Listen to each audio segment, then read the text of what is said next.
Welcome. Hey everyone, John here, and welcome to this course on the essentials of time management.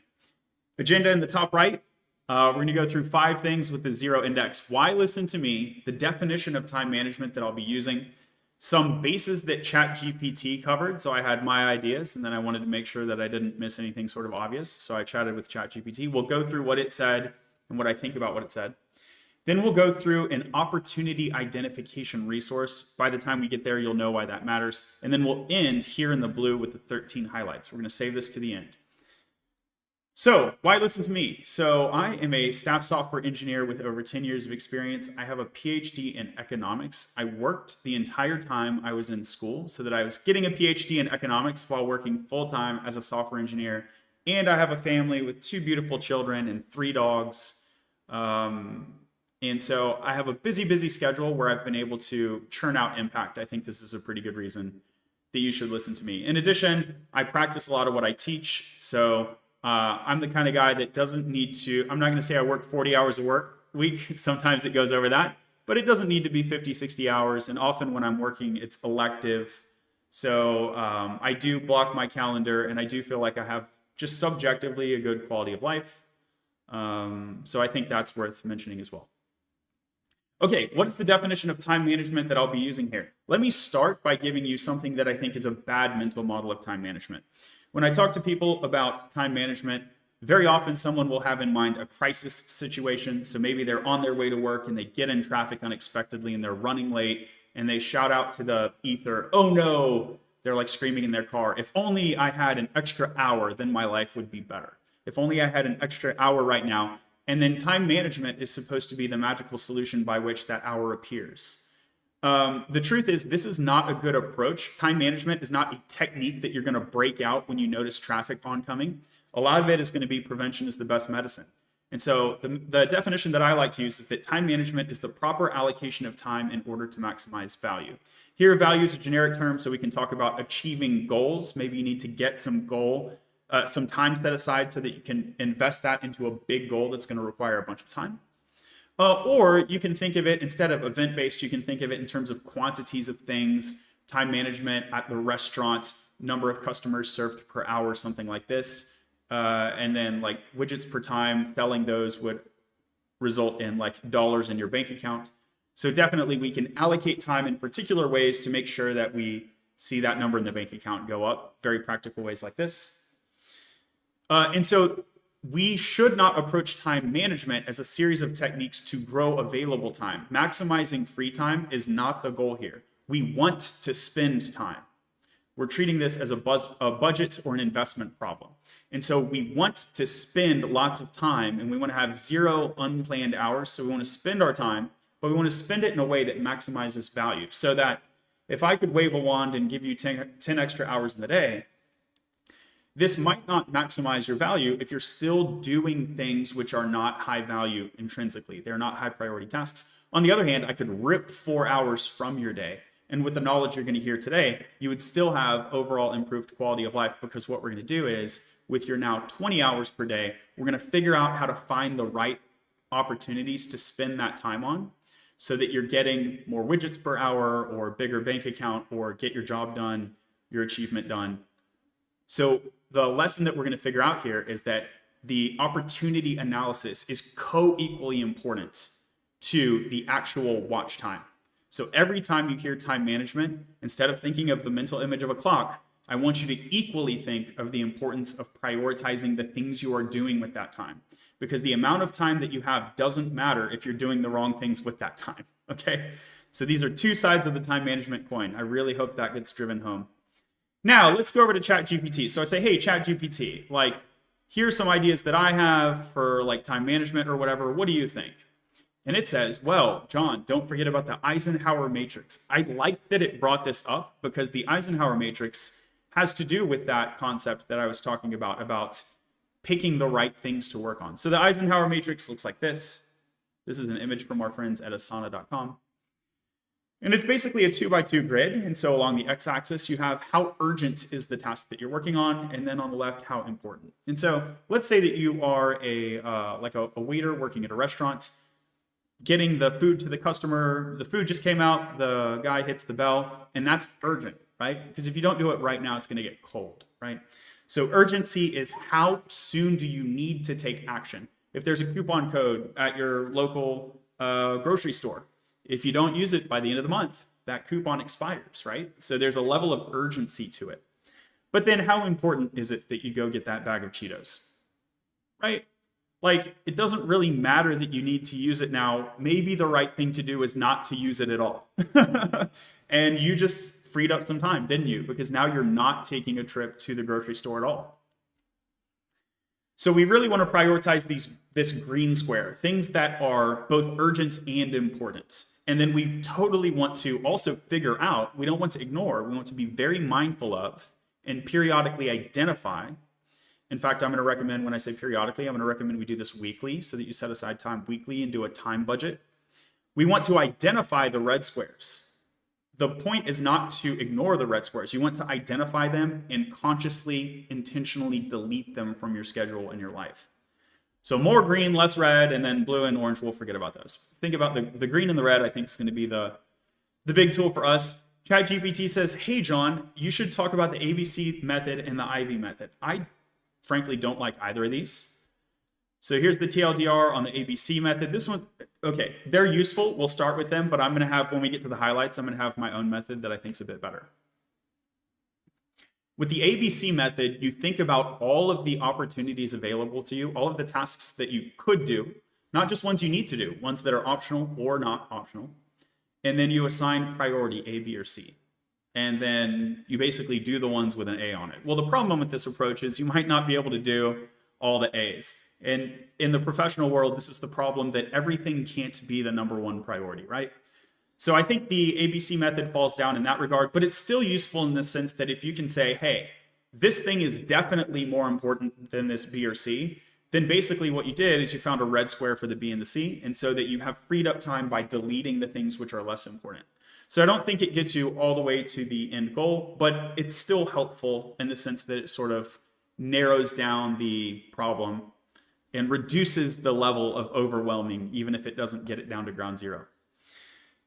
Select top tasks with the IV method. This is closer to what I do. And then I guess the IV method says that you should do pick 6 tasks for the next day. I think 6 is too much. I think even committing to do 6 different things can be too much. So at the risk of jumping ahead to my own highlights, I would say do 1 to 3 things per day. And I know this is possible because humans wouldn't have survived this long if we couldn't do 1 thing per day. So you can do 1 thing per day. And if you do that thing, that's good enough. And then let the 2 and the 3 be optional. Frankly, if you can do 3 things worth mentioning every day, that's really impressive. I actually don't expect most people to be able to do that. And here, I'm not talking about like eating, right? I'm talking about things over and above maintenance. So that maintaining might be that 1 thing, like feeding yourself might be 1 thing. And then going to the gym, right? There, we could say all sorts of other things about the next thing. So do the baseline. If you have a 9-to-5 job, do your job and then do 1 other thing. Do you see? So do the baseline and then do 1 to 3 other things is going to be one of the things that I recommend. And there's much more to it when it comes to prioritization. I think we can get a lot more fine-grained than ABC, but as a high level, it's a good intro. It's like, hey, if you know that there's a bunch of things that are not that important, cross them off the list, treat them as if they're done, and now you have access to more time to spend on more important things, which is the main thing that we're trying to do. We want to spend our time on the most valuable things. Cool. What else, ChatGPT? So we're talking a bit about prioritization. We'll come back to that with the highlights. Time is finite, right? We know this. We only have 24 hours. I think we talked about that a bit. Focus on high impact, low effort. Yeah, and so this is actually coming from me. So we'll go ahead and talk about this. ChatGPT is saying this because I told it that this is the way I like to do things. I think a much more sophisticated way to think about how to allocate your time is to think about it just like a budget. So I want you to carve out a protected time weekly to do a calendar block budget. And then also monthly, I want you to do an actual budget. because these things are related. So being able to be healthy, being able to pay your bills, this is going to allow you to have more energy. And then with that energy, you spend your time, you can do more. And you see how this is related to your time management. So time management is not just the number of hours on your watch. It is also how you use those hours towards what tasks and with what level of energy, efficacy, productivity. So this is going to be interrelated to not just budgeting your time, but also budgeting your money, and then also taking care of your health and focusing on rest. So when you have this bigger, more holistic mental model, what you can do is think about spending your time as an investment. And indeed, time has a monetary value. If you work a job, then someone is paying you for your time. Now, there's this saying, time is money, and then people want to argue time is more than money. Yes, it is more than money, but you can budget with it as if it's just money, okay? So here I'm talking about creating a budget. This is a technical thing that we're doing to enable our time management. I'm not trying to make some general statement that the only purpose of time is to make money. Of course not, that's ridiculous. But it allows us to construct a budget. And it allows us to do important strategic moves, like we are willing to spend money out of our pocket if it saves us time, or if it improves our health and our level of energy and our productivity. So we don't want to fear spending. The austerity mindset, whether we're talking about health or time, the austerity mindset is not the best way to prioritize. The best way to prioritize, I suggest, is to find the return on investment per level of effort adjusted for risk. So that if there are two things that you could do, well, maybe they have the same amount of time that they take, they are the same difficulty to do, and they end up making me the same amount of whatever I'm trying to achieve. Let's just say money, even though, as I mentioned earlier, value is a generic term that can map to your goal or any kind of thing. It doesn't have to be money, but we'll say value or we'll say money to make it a little more tangible. So these two things that I could do, I could walk out my front door, I could walk out my back door. They're equally difficult. They're going to take the same amount of time. They're going to generate the same amount of value, but one is riskier. One is riskier. Maybe out my back door, I have the woods with bears, right? So that you want to consider all of these things. The time taken, the effort taken, the return that you might get in financial terms or whatever terms, in terms of value, in terms of your goals and the things that you're seeking. And then risk, okay? And I have never found a real tie. I mean, in theory, you can construct a mathematical problem where two choices are a perfect tie. In practice, I've never seen it. So this should line your opportunities up with a much more fine-grained detail compared to the ABC. It feels like an A, that feels like a B, like a C. Great, and then you just go down the list. So you prioritize the list of opportunities and you go down the list. That's the basic strategy I'll recommend you follow. We already talked about Eisenhower, justifying calendar time of planning. So there is table stakes amount of time that you need to set aside so that you can even do a weekly planning ahead of time. So the time management tip I'm giving you here is that prevention is the better medicine. If you want to avoid getting stuck in traffic, maybe when you are in your driveway before you leave your house, you open up Waze or Google Maps and you see, oh, there's like a traffic thing over here. Let me redirect and take a different route. Or let me spend money for the toll road. Or let me try to get a remote job or study remotely. Maybe there's a solution where I can do this thing remotely. Maybe it's just a matter of like calling your boss and saying, hey, I noticed there's traffic, so I'm going to be a little late today. So just giving people a heads up. Maybe this is still a better use of your time than getting caught off guard by the fact that there's traffic, right? So the fact that prevention is the best medicine, and that's true in terms of health and also in terms of finances and also in terms of our time management, how can I execute or implement this preventional protocol? I need to set aside some time each week.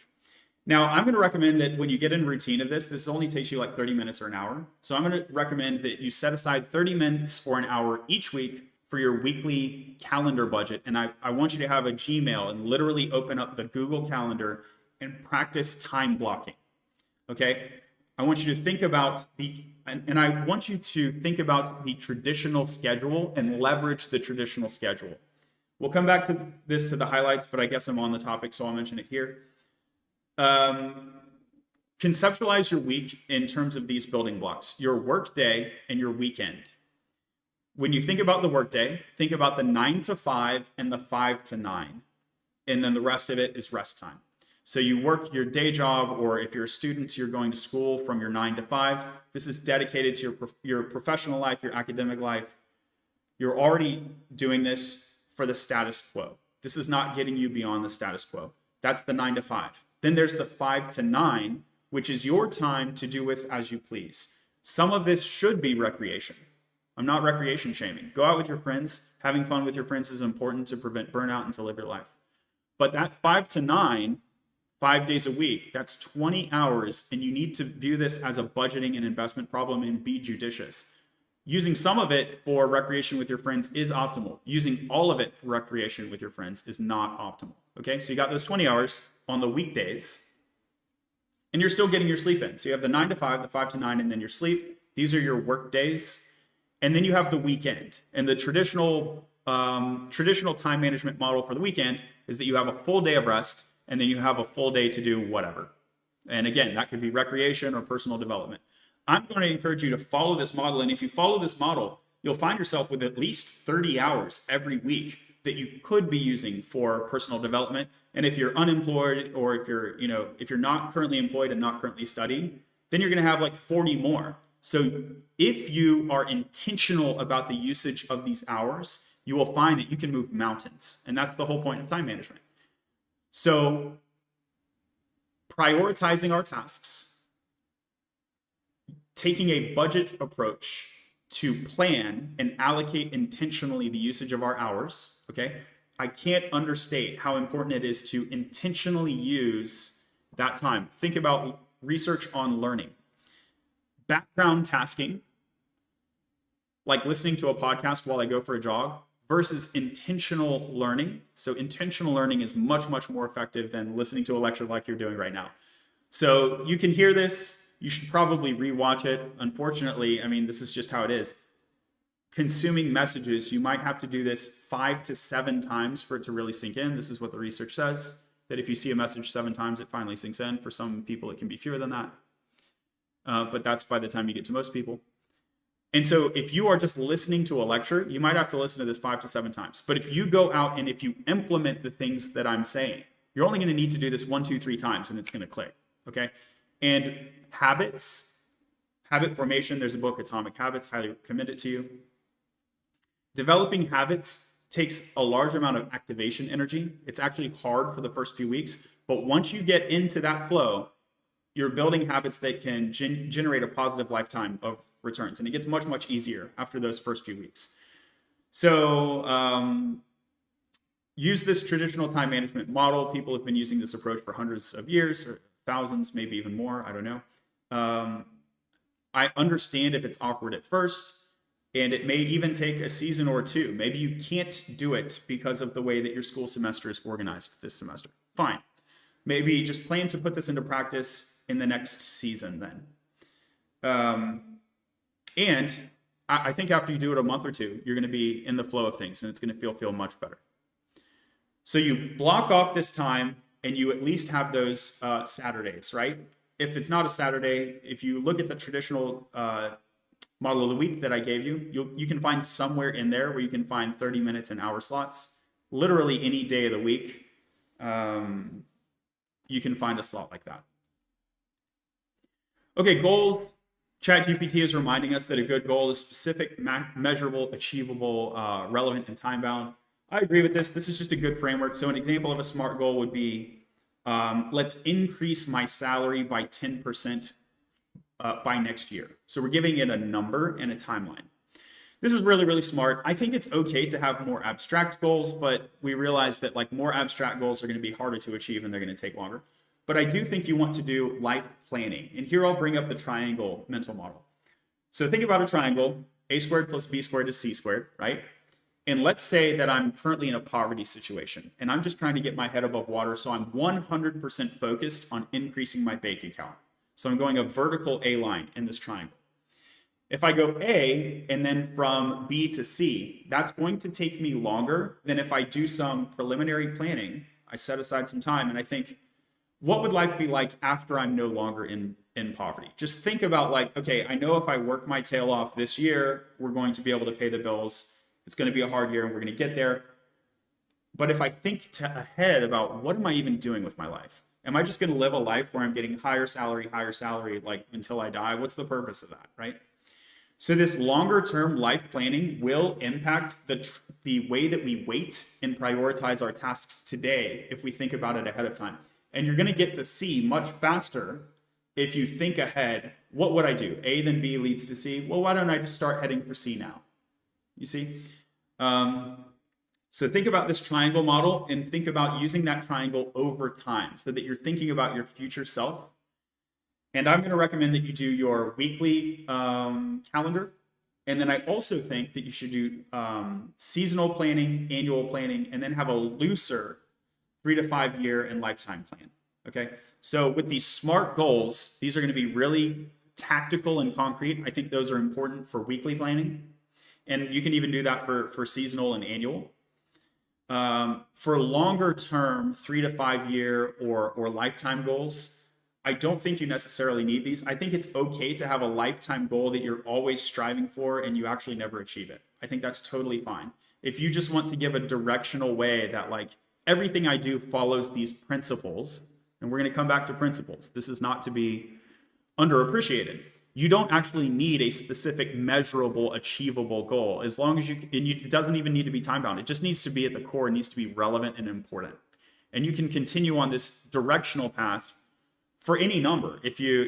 What if you just want to like help homeless people? Okay, I helped one homeless people. Is my life done? No, let's do another. Let's do another. And there is no limit. That's going to be a terrible plan for the week. And I think a decent plan for life. That's one guy's opinion. Breaking down goals, really important. Again, if you want to work backwards from your lifetime goal, think about the ABC, the triangle model. You can work backwards from that literally unattainable goal to very attainable week level goals, which might just be, hey, I just need to do my day job well and then either work on getting promoted at that job or look for what is the next job going to be, something like that. So you can get really tactical in the short term. Breaking down your goals, really great thing to do. And by giving yourself multiple time scales, you're giving yourself time to break it down, because breaking it down takes some time to think, doesn't it? But if you're thinking 30 minutes or an hour every week, that adds up. So you should be able to break these things down over time. Don't think that you need to break it all down today. Okay. Here's another tip that I want to give you. You want to do one to three things today. That means most of the stuff you should do this week, you should not do it today. Okay. Again, I want to empower you. You can feel totally happy and accomplished if you do one thing today. Do your maintenance. Again, the one thing is over and above maintenance. So even doing your planning, it counts as the one thing. So if today is the day where I do my weekly plan, literally I can work my job, do my weekly plan, and go watch TV. Like, give yourself a reward. Give yourself a break. The rest is important. The rest is important in both senses of the word. Time blocking, we've talked about that. I want you to use a calendar. I want you to put on the calendar, I'm doing this. Get an alert on your phone if you can. Share it with your significant other or your family. That'll create some social reinforcement. People will bother you less because they know you're doing the thing. And then there's no like weird social dynamics. John isn't listening to me. Oh, it's because he's working on his school project or whatever, okay? You're doing an important thing and you've let everyone know. And it gives you the reminder, which is very tactical. You put it on your smartphone if you can, get the calendar integration on your smartphone. We want to do budgeting, like including financial budgeting. I'm not going to walk through how to do a budget here, but if you can be sure that your bills are paid ahead of time, then this is going to, when your car tire blows out in the middle of traffic, you don't have a panic attack, like you're sort of prepared and you can just go take care of it. And this actually saves you time as well as money. So again, we're treating the time management problem as an investment and budgeting problem. It's not to be done in a vacuum. We also want to make sure that we are planning financially and we are planning our health and rest as well. and that we're willing to spend extra money. So we're not using austerity. We're willing to spend extra money and time to get the health and rest as well. So you're going to want to do things like go to the gym. Many people will not appreciate how much more productive you can be if you exercise. Exercising itself is exhausting. That's part of the point. But if you just do it a couple times a week, your overall productivity, this is like not speculative, like there's plenty of research on this. Go to the gym twice a week, as low as 30 minutes per session, and you're going to be more productive over the course of the whole year. So again, I'm not telling you to go to the gym every day. I'm not even saying you need to go to the gym tomorrow or next week. Whenever you start implementing this plan, and maybe you need to think in terms of spring, summer, fall, winter, maybe you can only really take this plan and start implementing it in the next quarter, the next season, that's okay. Whenever you start implementing this plan, you want to make sure you're always paying attention to the 3 prongs. Your financial life, your health life, and your weekly calendar.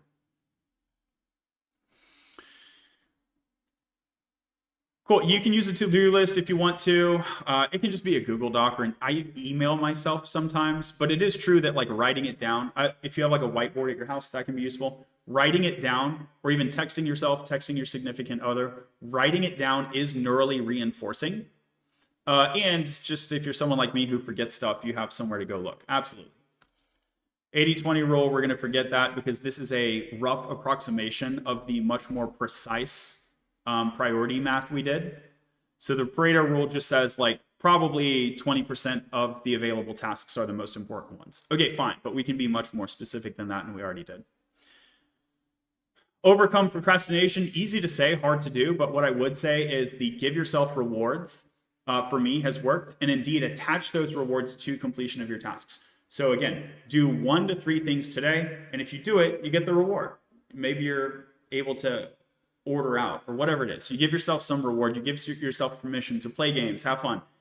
I do all the things that I mentioned at the top of the stream, and then I also play video games. I'll be playing some video games later today. I give myself permission to work hard, play hard.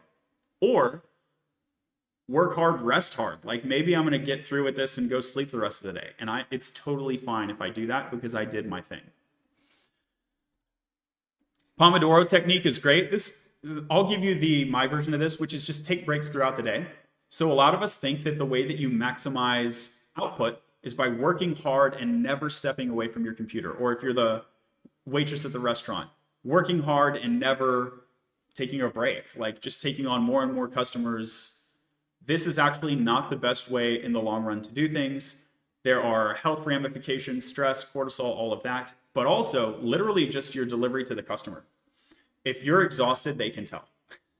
And so Pomodoro Technique gets relatively precise, but the imprecise way to do this is just take frequent breaks. And so what I like to do is take a 5 or 10 minute walk around my house every hour. Let's see what the more precise way to say this is. Work 25 minutes followed by a 5-minute break. Okay, so if you really want to be a Puritan about the Pomodoro Technique, there it is. But in the real world, not all of us have a schedule that can support this level of preciseness. And so the rough equivalent would be, hey, after you do a thing, take a break and reset before you do the next thing. And even better if you can do them in a evenly spaced periodic way so that it's not 20 minutes and then 60 minutes and then 5 minutes, but your breaks are regular.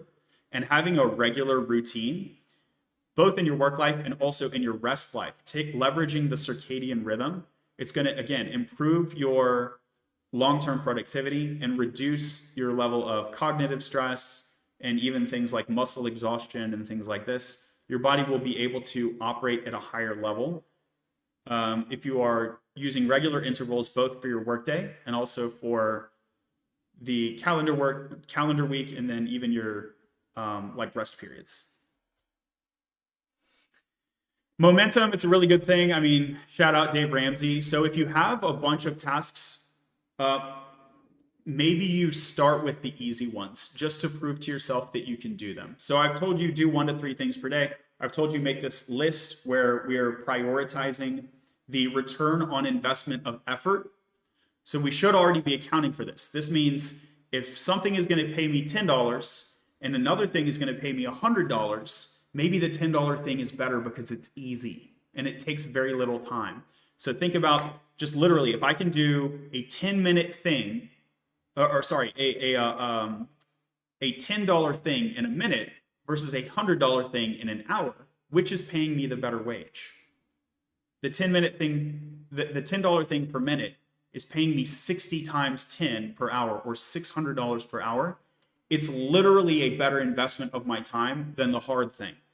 So this is not like a cheating, like, we're going to ease you into how to prioritize. No, this is literally what prioritizing is. It means respecting the fact that sometimes doing the easy thing is the best thing to do. So this idea of always doing the hard thing is literally not good. It's literally not good. We want to do the thing that gives us the most value per effort after adjusting for risk, not do the hard thing. This do the hard thing cultural mindset, I don't know how we got that as Americans. It's not a good mental model. Like, I'm not saying sleep all the time. I'm saying get enough rest. Again, we want to maximize the value of our time, and that includes a level of rest, a level of health, and identifying the right things to work on, and then spending the right amount of time on them. Not all of our time, the right amount of time. Time boxing, when I say the right amount of time, time boxing is a good technique here. Let's say I did my budget and I thought that going out the back door had a certain amount of time it would take and a certain amount of risk. But then the risk triggered and the bad thing, which maybe could have happened, actually did happen. And now it looks like it's taking longer. So now we're having the nickel and dime problem where, hey, I can give you 5 more minutes. Okay, 10 minutes later. All right, it looks like it's going to be 5 more minutes now. And you get this nickel and dime problem. Cut that off using a time box. So whenever I say, I'm planning, right? I'm doing this ahead of time. I'm planning to go out my back door, and I think it's only going to take me 30 minutes, but I'll budget up to an hour. And here we are at, well, I've gotten to an hour. It looks like it's going to take me maybe 5 more minutes. No, we're done. It was an hour. That's all the time I got today. If I'm hanging out with my friend, I'm sorry, bro. Like, I have other stuff that I need to do. Would love to hang out with you next week, but like, I got some stuff I got to go do. Hope you can respect that. So time boxing will help us solve the nickel and dime problem. Delegation and saying no. Yeah, exactly what we were just talking about. Get comfortable saying no, and you can tell people no without being rude, and you can give them a good reason. Now that you're doing a time budget, you can say, hey, like, I really enjoyed hanging out with you. No cap. I really enjoyed hanging out with you, but this is just how much time I have this week. Do you have time this spot on next week? Like, would love to hang out with you again, but now I got to go do X, Y, or Z. And that's much better than what if you didn't have time management? What if you didn't have a plan in place? And you're just sort of like sitting there with Billy Bob and you're like, I feel like I should leave. And they're like, why? And you're like, I don't know. And they're like, is something wrong? And you're like, I kind of feel uneasy. Like, I kind of feel like I could be doing something better, but I don't know where it is. That's like socially negative. They're like, dude, this guy thinks something bad is going on with me, right? That's a negative social situation. Again, prevention is a medicine in this case as well, not only for the remedy of our time itself and maximizing value, but for the mutual benefit of our social relations. Like, give them a good reason that you're going. And then if you're planning, like, you probably even know when your availability is to hang out next time if they want, if you choose to disclose. And then, yeah, this is the last thing I'll mention. Consistently doing one extra thing above maintenance every day has cumulative interest. And so should I show you a chart on cumulative interest? You don't need to cram. You don't need to binge. You need to be consistent. There's the double your money problem. Like mental exercise.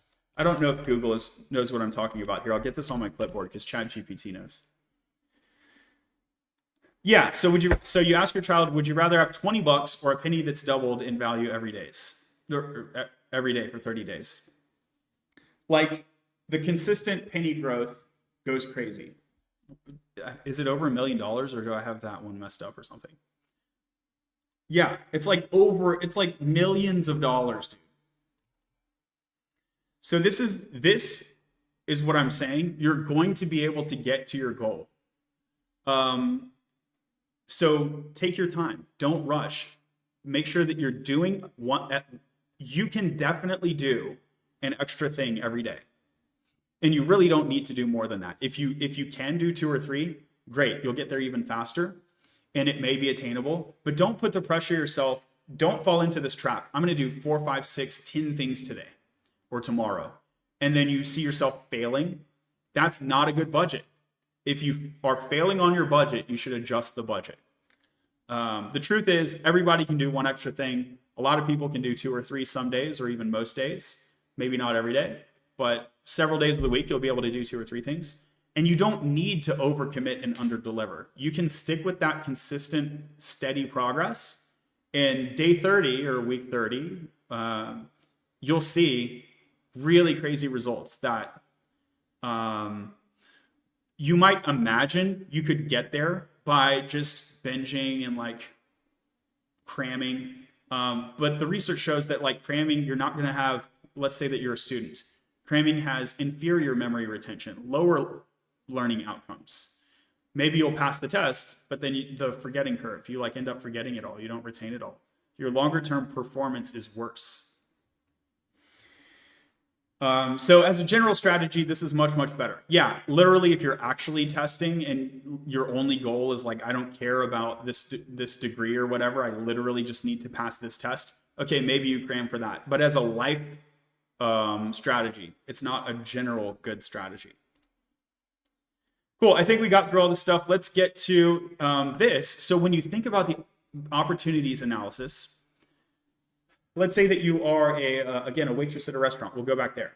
What can I spend my time on? What kinds of things should I even be thinking about for opportunities? Well, I can take care of more customers. That's pretty obvious. More customers, more tips. Maybe I'm upselling them. I'm remembering to say, did you want dessert today?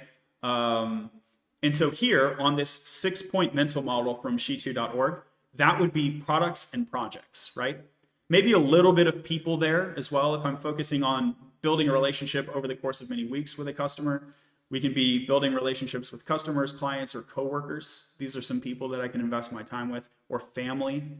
I'm making a conscious, intentional choice about how I am spending more or less time. Our goal should not be spend every waking hour with family. Our goal should not be, for most people, spend every waking hour away from family. What you want to do is intentionally capture the value and allocate the right amount, which is neither zero nor all the time for most things, okay? So we're thinking about the waitress, and here we've thought about like pretty much the right half of this diagram, but what this diagram does for me is it helps me unlock ideas I didn't even think about. It doesn't really change any of the calculus we've gone through so far. You're still going to want to do your return on investment and then adjust it for risk and effort. But maybe there are things and categories of time investment opportunities that you haven't thought about yet, like principles. So again, how does principles relate to how I spend my time? Well, what it's helping you do is remember that long-term triangle that all of us so many times forget. It could be worth making $100 less this week if it shifts you in a degree of your longer-term goals.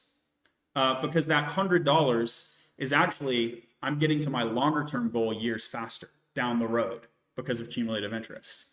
So think about principles as an investment, which is something that you might not have thought about, at least I might not have thought about if it weren't for this diagram. Processes and platforms. So processes, let's think about the waitress. You need to be competent at your job first, and then later additional opportunities will arise. So if I'm a waiter, and then I'm thinking about what is my next move? Maybe I want to go for promotion here, or maybe I want to think about my next job. Let's say I want to go for promotion here. Well, one of the ways I can go for promotion here is I can start to look more like a manager rather than just a waiter, right? That starts with having competence in my role. And then the next thing I need to do is look higher than that. What if we could actually change the process of how customers are brought into the restaurant, seated, greeted, menu is presented, options are made known to them? What if there was like a change that we could do at the process level for the whole restaurant, or maybe the way we train team members? Something like this, if I can come up with a way that actually improves the process of the business, This is something I need to already do my job competently so that I can have the clout and the political capital to even propose a change like that. But with all those things in place, if I propose it, now management is going, whoa, this guy is like thinking way above his job in ways that could totally help our business. And that would help me on the path to promo, maybe.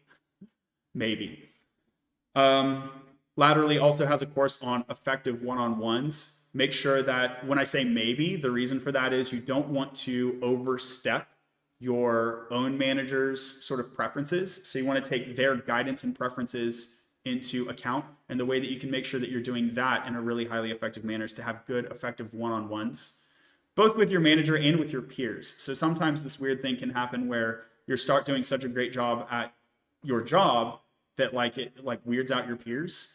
You can avoid a lot of that by also just like chatting with your peers and being friendly to your peers. You don't need to like go to their birthday party.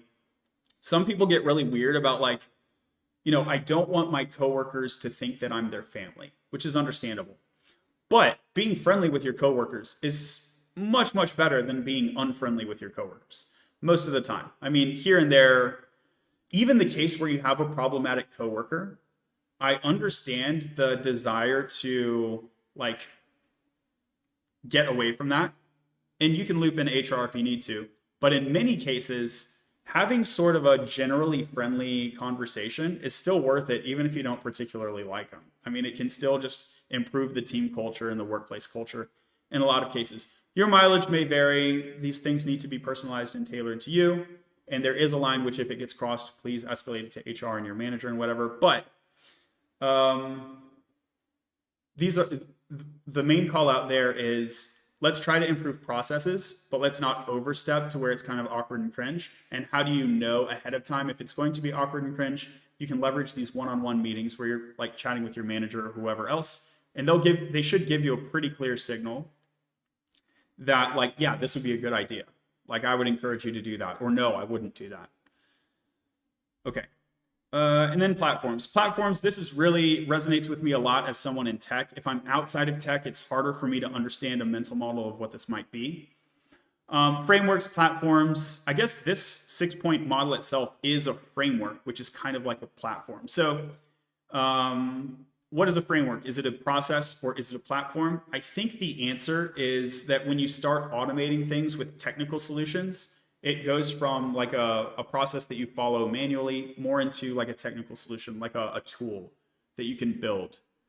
And then what's the difference between a platform and a product and a project? The truth is they blur a lot of times. You can have a platform, which is a product, or maybe you have a platform and you don't allow customers to buy it. So then it's not a product on some technical grounds. It's totally fine for these 6 things to overlap. Definitely when you're talking about processes, you're going to be talking about people at the same time.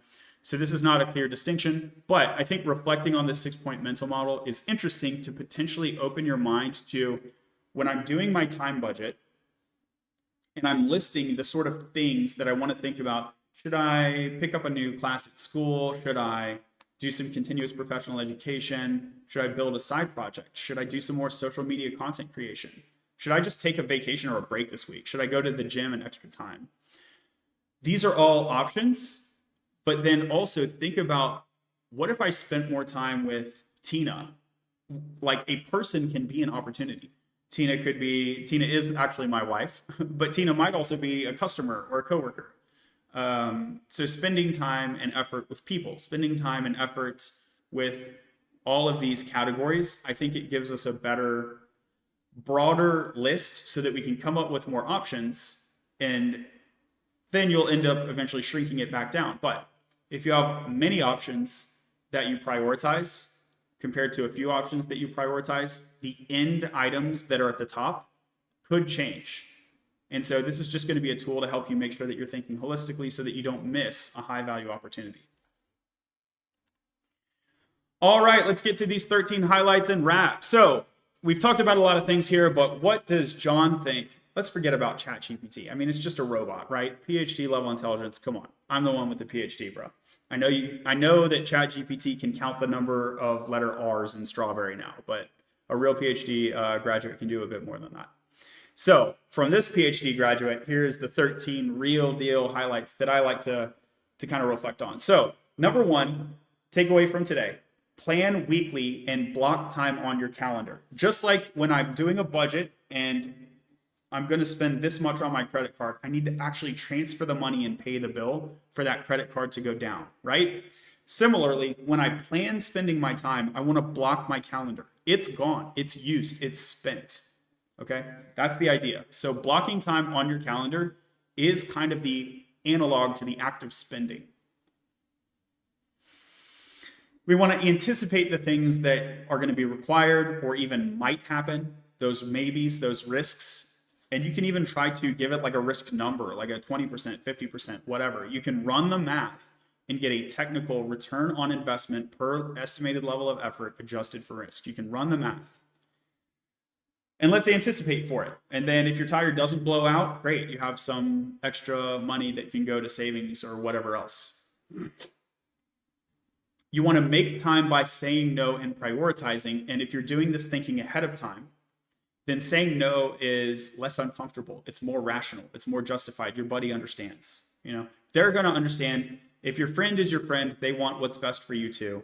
And they should acknowledge that spending every waking minute with them is not the best of either of y'all's use of time. So I think a lot of people are afraid to say no, particularly in social situations. The truth is, if your buddies go out every weekend and you miss one, it's not a big deal. Now, if your buddies go out once a year and you miss it, maybe you should take that into consideration. But you can take this into consideration when you do. The return on investment per effort spent adjusted for risk. That return on investment there, you do want to consider social capital. So nowhere in this presentation have I suggested that you should value spending time with your friends at zero. Quite the opposite. It's extremely valuable to spend time with friends. But there's diminishing returns to these things. So there's going to be some optimal point where it's like, at some point, that much time with your friends is not the best way to spend your time, right? You need to do that on your own evaluation, and you can do it quite like this. Just do a scale of 1 to 10.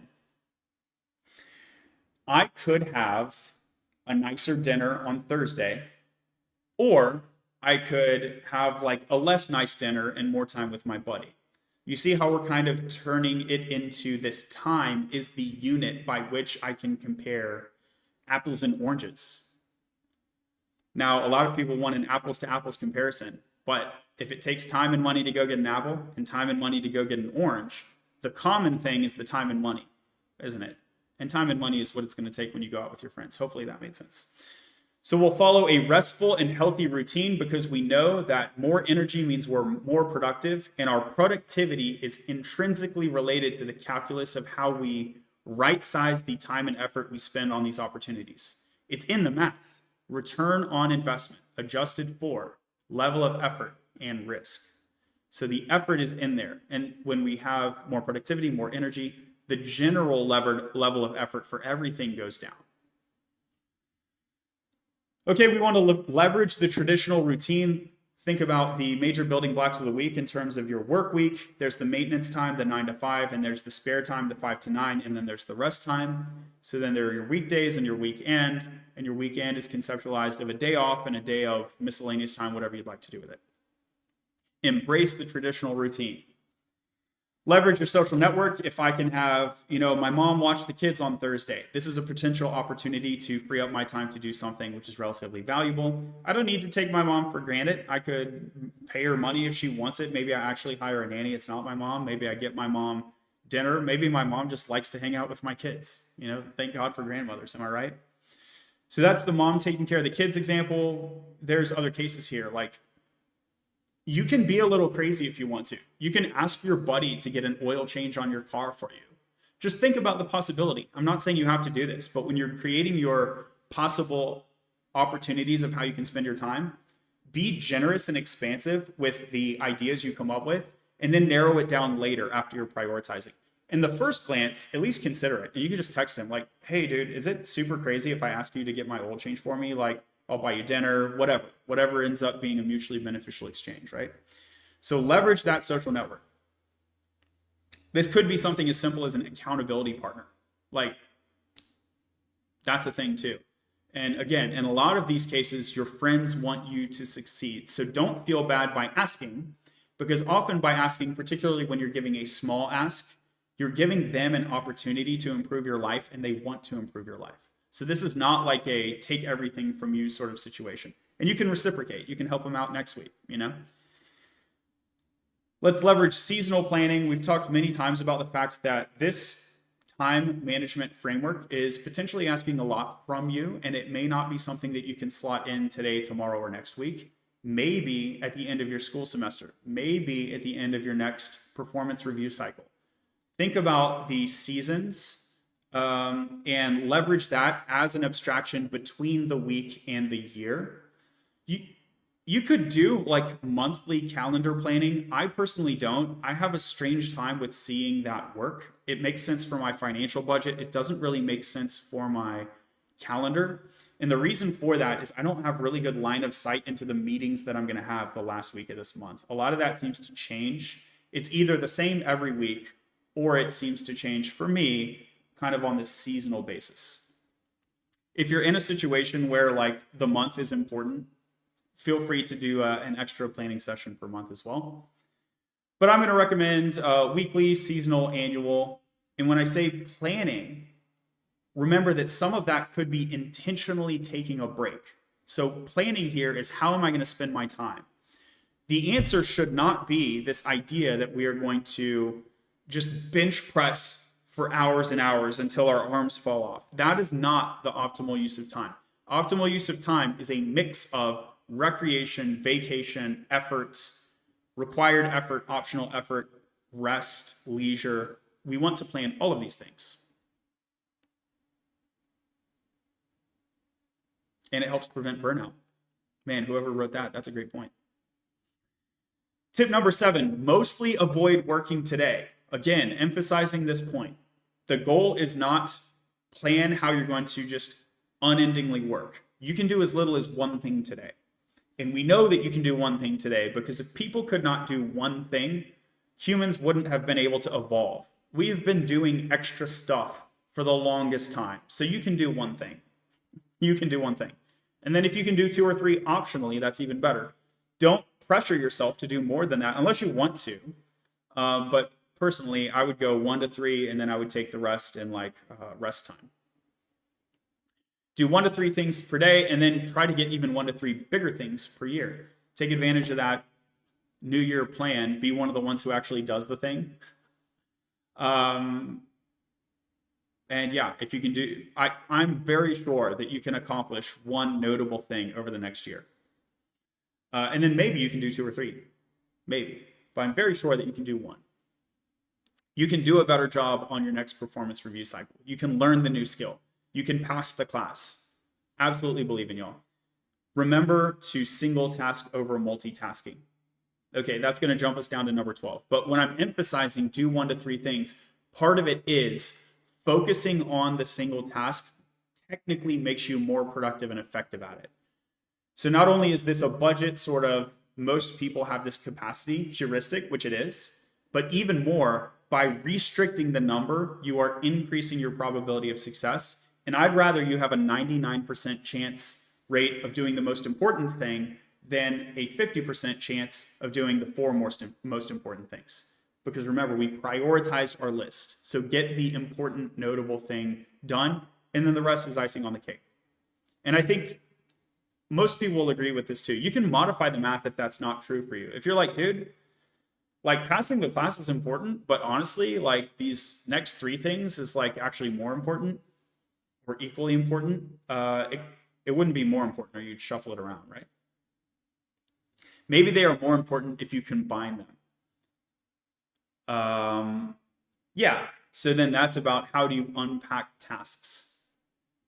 You can create a bundled task if you want. So that's what I would encourage you to do. If you have a list of 4 tasks and you say the number 1 is the most important kind of by a hair, but if I look at the next 3, they're combined more important than number 1, go ahead and consider bundling those tasks and flipping the priority. So just like you can break apart tasks, you can also sometimes bundle tasks. It may or may not make sense if you bundle the tasks, if you bundle the goals, and there are certain things that you can do that contribute to all of the above. That's a good idea. If you try to stick the tasks together, but there's like nothing you can do that really helps the whole group, then it's not a useful group. But that's at least something that you can explore. Okay, mostly avoid work today. Most of the stuff that you should do this week, you should not do it today. If you make a plan of all the stuff that you want to do this week and then you're able to knock it out in one day, that was not a good plan for your week. That was not a good budget. You should have asked more of yourself. Does that make sense? And that is a sign that you're breaking down tasks too far. If you have 20 tasks and you all knock them out day one, well, what are your 20 tasks? Like eating and breathing and brushing your teeth? These are not the super maintenance tasks that we're talking about. So maybe you do want to go to a higher level of abstraction. Difficulty is not the purpose. The purpose is not to pick hard tasks. The purpose is to pick the right tasks. But it is possible that by abstracting at a higher level and grouping things, it becomes more difficult, but it's not useful to do that because it's difficult. It's useful to do that because you're giving your hours in your day a job. So when we think about budgeting dollars, we want to give every dollar a job. So just like there's no unexpected expense, there's also no unexpected cash sitting in the savings account earning less than optimal interest. In a similar way, we want to give all of our hours a job. Just like if something bad comes up, I have the spare time to deal with it. But also, if nothing bad comes up, I have the next task where I can spend it. So I don't just have idle time where I'm like, oh, I don't know what to do. If you run into that situation, by the way, you know what you can do? You can start planning for next week. Or you can just start working on the things that you were going to work on next week, this week. We call that shifting left. It's actually a really good thing to do. But do remember, rest has its own value too. So if you find yourself with some spare time, consider more planning, consider shifting left on next week, and consider just taking some extra leisure time. All good things to consider if you have a windfall in extra time. Okay, let's consider the triangle for goal planning. Remember that it's easier to go from A to C than it is from A to B to C.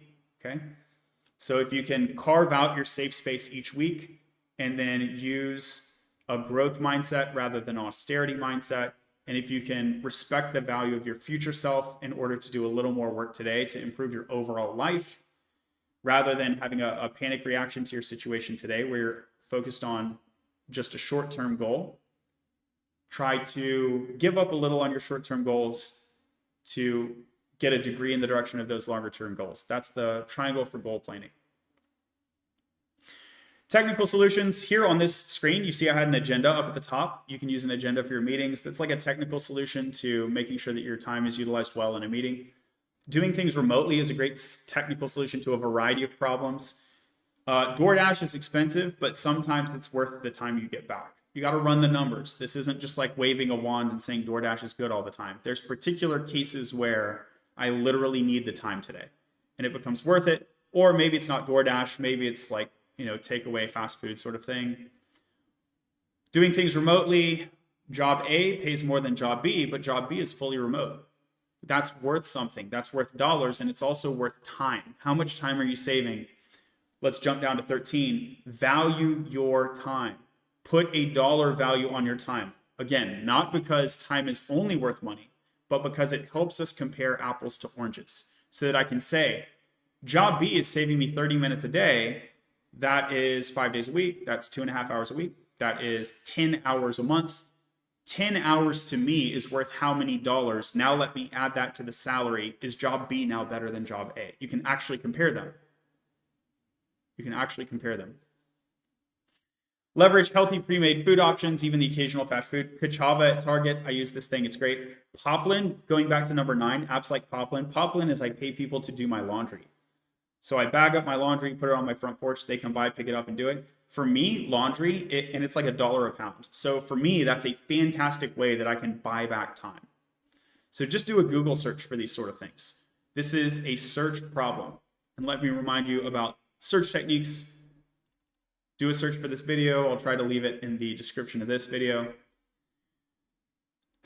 Whenever you are trying to do a thing, whether it's learn, refer to something you already knew, but maybe you forgot, or you want to do some genuinely new thing like research. So research, A/B testing, science, like hypothesis testing, these are all sub problems of search problems.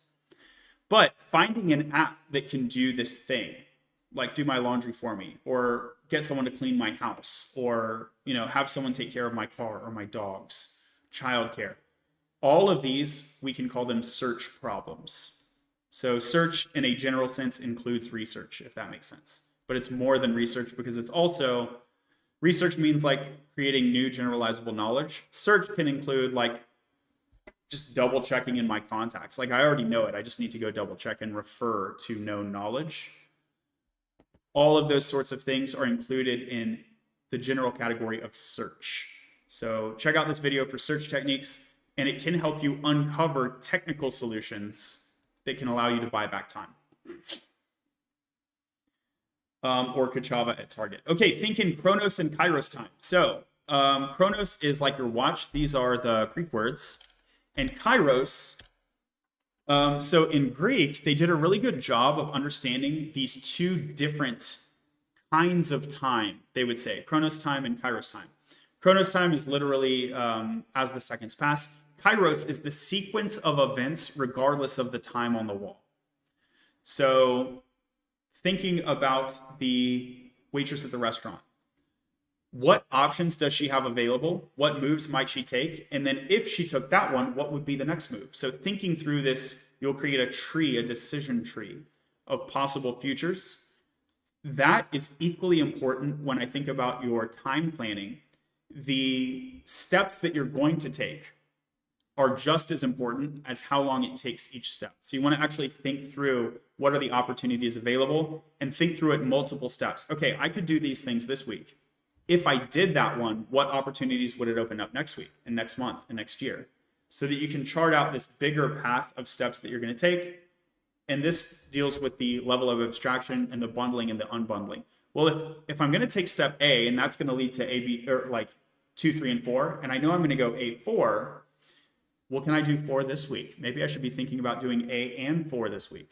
No, that's too much. Actually, we need to cut down between here and A. What could I do between here and A?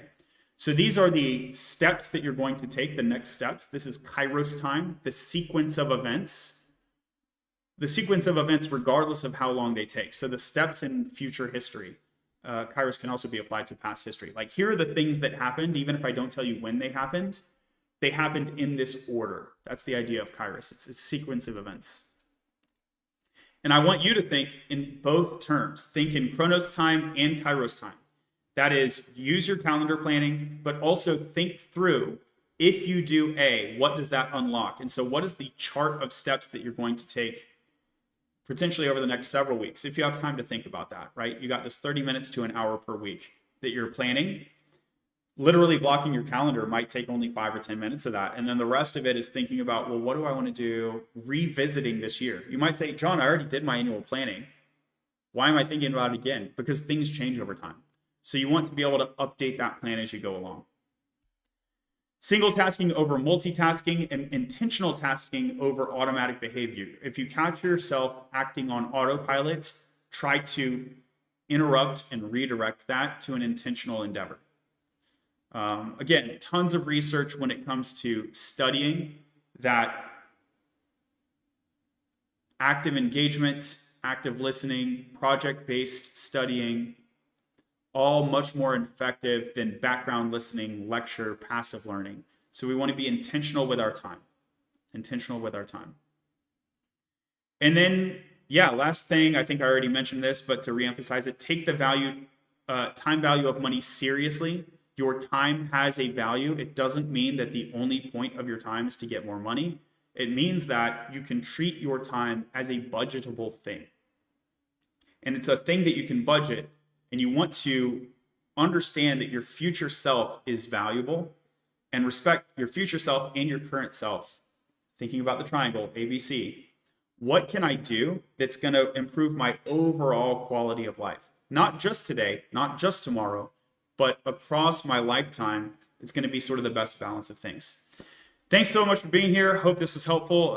Feel free to drop a comment on social media or contact me at any of the social media locations you see here on screen to provide feedback, particularly at the Latterly Discord. So if you go to latterly.io, you'll be able to see the community drop down, visit the Discord.